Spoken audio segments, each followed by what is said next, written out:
The reality is you're under-communicating your message. Welcome to Lead Like a Magician, the show where we dive into the often changing and complex world of leadership with your host, Braden Daniels.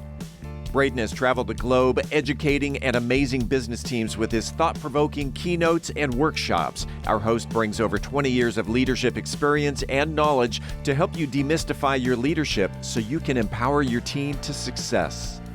Get ready to take a journey of growth and insight as we unlock the secrets of leadership with the thought leader, mind reader himself, Braden Daniels. Hello and welcome to episode 3 of Lead Like a Magician, where we discuss various leadership topics to help grow your skill set and your mindset. I'm Braden Daniels, your guide on this journey to effective leadership. And today's topic, we will be exploring communication, which for us is the air element. Now, I love this quote, and I'm going to credit Rollo May, who made this quote, and where I got it from was a site called #Positivity. And my good friend Jonas Kane runs that. It's a great resource if you're looking for information on various topics, and Jonas just has a tremendous resource. Well, here's the quote.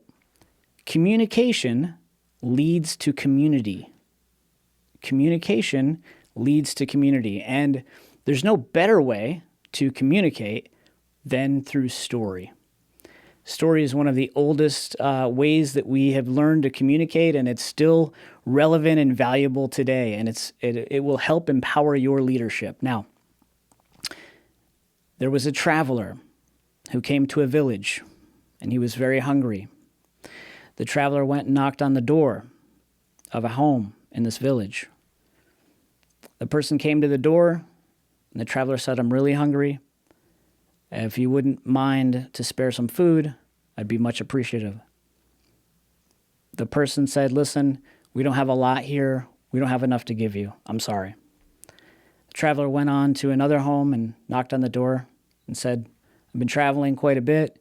I'm very hungry. I'd be very appreciative if you could give me any food that you have left over to use to help me." And again, the person said, "Hey, we don't have a lot here. We can't give it to you, unfortunately." So the traveler went to a third home and knocked on the door. And the person came to the door and said, "How can I help you?" And the traveler said, "I've been traveling a lot. I'm very hungry. And I think I can make something for you.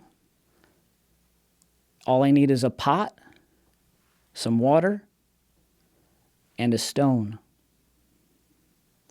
So the villager said, "Well, I guess I can lend you my pot, my water, but I don't have a stone." The traveler said, "That's okay, I'll go find one."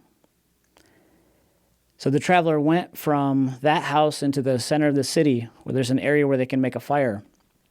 He starts to make a fire, puts the pot on the fire, puts water into the pot, and brings out this stone and sets it inside the pot in the water. A villager comes over and says, "What are you doing? What are you making?" He says, "I'm making stone soup. It's the most delicious soup you've ever had." "Wow, really?" "Yeah, it'll feed you and your entire family. And you know what? It would be great if you had some ingredients we could add into it." And they said, "Wow, what do you need? What are you thinking? What do you have?" "Well, I got some carrots I think I can bring over." Goes and brings over some carrots. Another villager comes by and asks the same thing. "What are you making? Smells good. What are you making over here?" He said, "I'm making stone soup. It's the most delicious soup you've ever had." "Really?" "Yeah, I can feed your whole family." "Wow, what do you like in soup?" He said, "Well, I like onions." "Do you have any onions?" "Yeah."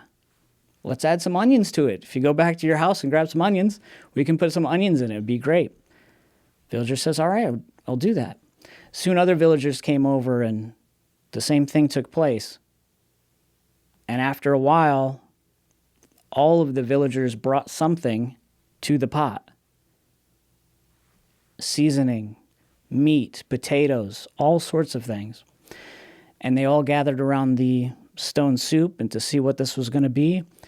And the traveler scooped out the stone and started serving everybody. And at the end of it, there was enough left over for him to eat. So that's the story of the stone soup. But it's a great story to talk about collaboration, how we can work together. Everyone in the village was there to contribute.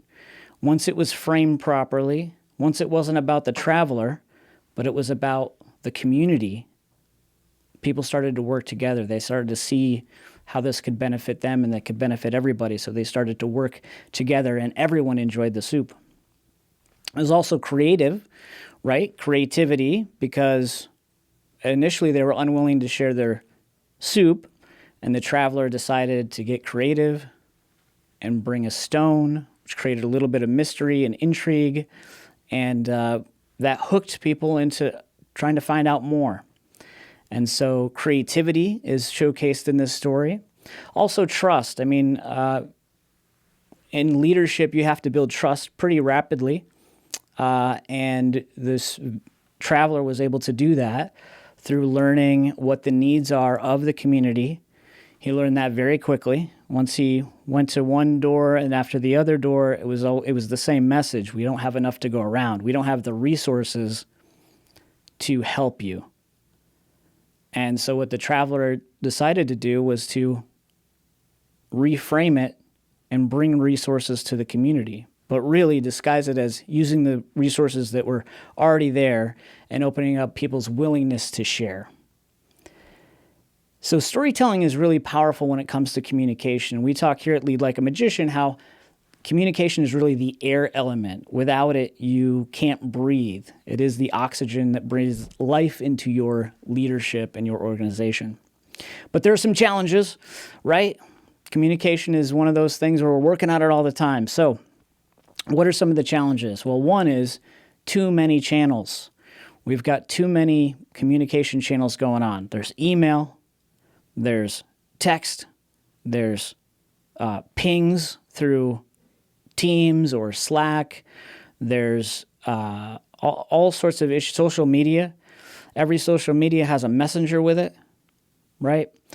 We're bombarded with all of these different forms of communication, and there's just a lot of channels that you have to roll with. There used to be a time where if you sent an email in a company, it meant something.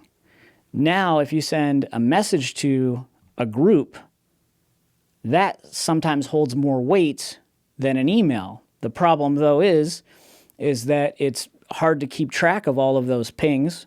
So if you're sending important pieces of communication out there that really apply to everybody, and you're just sending it through ping, you're getting everyone's attention really quick, but you're also taking them off of their work. But you're also not really creating a place where they can go back and reference these important communications. So I've seen the erosion of the power of email through these other channels. And we have to be careful of that. It's a challenge to communication.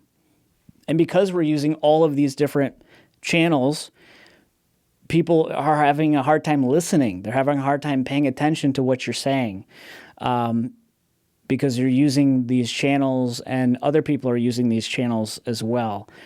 So the same channel that you're trying to send an important communication to that really involves everybody and everyone really needs to take action is also the same channel that they're setting up a employee break lunch, and all of a sudden all those messages drowned out the other important message. So that's a challenge, and when it comes to leadership, a general rule of thumb to keep track of is that when you think you're over-communicating, which is what most leaders think, they're over-communicating their message.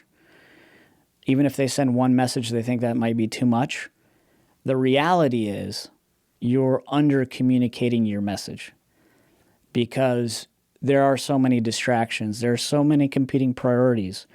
There's so much happening in a single day that you really need to set up a campaign on your communication. And we'll talk about this in other episodes, but you really can't just send out one email.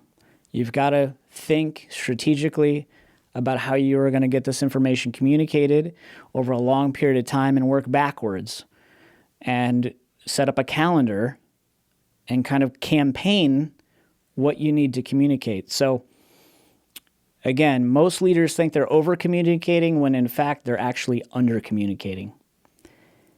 And then, what are you communicating? Everything that you do communicates. If you show up late to a meeting, that communicates. If you are sloppy, unprofessional, that communicates. You should be communicating your mission, your vision, your values. All of that is important. And if you're listening to this right now and you haven't taken a step back and gone back to those fundamental, foundational principles of your company or your team or your goals, and you're not recommunicating them, they're probably getting lost in the everyday. So make sure as a leader that you are taking the time to communicate those visions and values and staying on track for what the goal of the company is. Feedback, there's a big opportunity to provide feedback to people. And as a leader, you should be providing feedback, both positive and negative.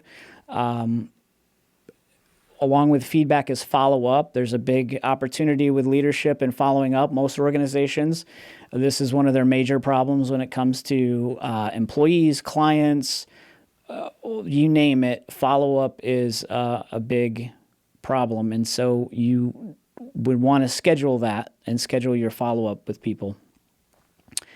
And then the other thing is, how are you communicating? One of the big challenges we have in business is jargon, industry jargon, corporate terminology that no one understands, and acronyms. Man, all these acronyms that people are using when they talk.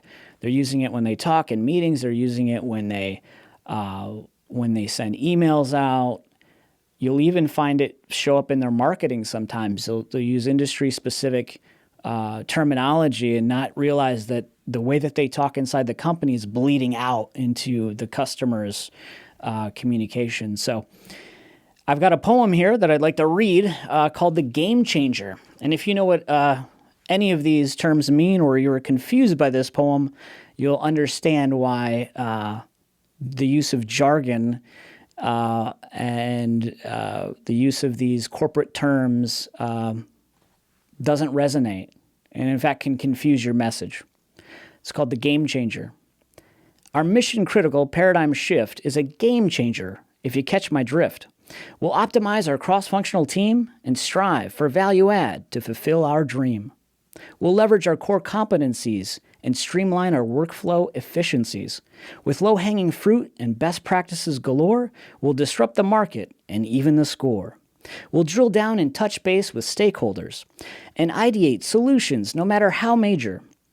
We'll think outside the box to break through the clutter. We'll deep dive our data. No numbers will stutter.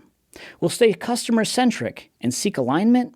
Our vertical integration will cause realignment. With actionable insights and strategic intent, our buzzword bingo scorecard will hit 100%. So let's holistically brainstorm, decompress, and unwind, and let's blue sky our thinking with an open mind. Because teamwork makes the dream work. You know the rest. And we'll game change your corporate jargon, communication at its best. So if you got any of those terms in there and you understood anything that I was saying, congratulations. But most likely you heard that poem and said, wow, I've heard those before. Or, wow, I've used those before.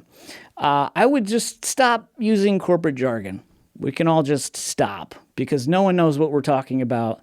And it's important to use English that everyone understands because there's so many ways that your message can get muddled. And corporate jargon, acronyms are a huge way. So eliminate the jargon, folks. Practice listening more. When it comes to public speaking, that's an important part of being a leader. You can have prepared communications, as prepared as that poem was for you today, to extemporaneous communications. There are leaders that, and you might be one of them, that are very prepared. You know exactly what you're going to say in a meeting. You know exactly what you're going to say in a conversation. So if you're like that, then consider trying more extemporaneous speech, less prepared. Just try it. Try to go into some meetings where you're just not super prepared. And I say that because if you're coming across stilted or scripted, this can kind of loosen people up because they're used to maybe having you talk in a certain way, in the scripted way. So if you're very prepared, try a few things, work on, speaking extemporaneously, off the cuff, if you will. Likewise, if all you do is off-the-cuff speeches and off-the-cuff meetings, try doing some meetings where you're prepared, where you have a script, where you have an outline. So kind of go that way if you're like that. So we've talked about a lot with communication. It's time for the takeaway, where we talk about a few key insights that hopefully listening to this you can take away. Number one, identify the specific challenges to communication that you face. What are the barriers to communication that you are encountering, and what are the barriers to communication that you are creating? Takeaway number two, good communication creates community. It increases engagement, and everything communicates. What and how you communicate either builds community or it destroys community. Be intentional about the stories you share, and remember that stories communicate so much. Thank you for listening to another episode of Lead Like a Magician. If you found these leadership tips and this discussion valuable, please share with a fellow leader. If you'd like to bring Lead Like a Magician to your company or your organization, send me an email at braden@bradendaniels.com. That's BRADEN @bradendaniels.com. Until next time, remember, lead like a magician.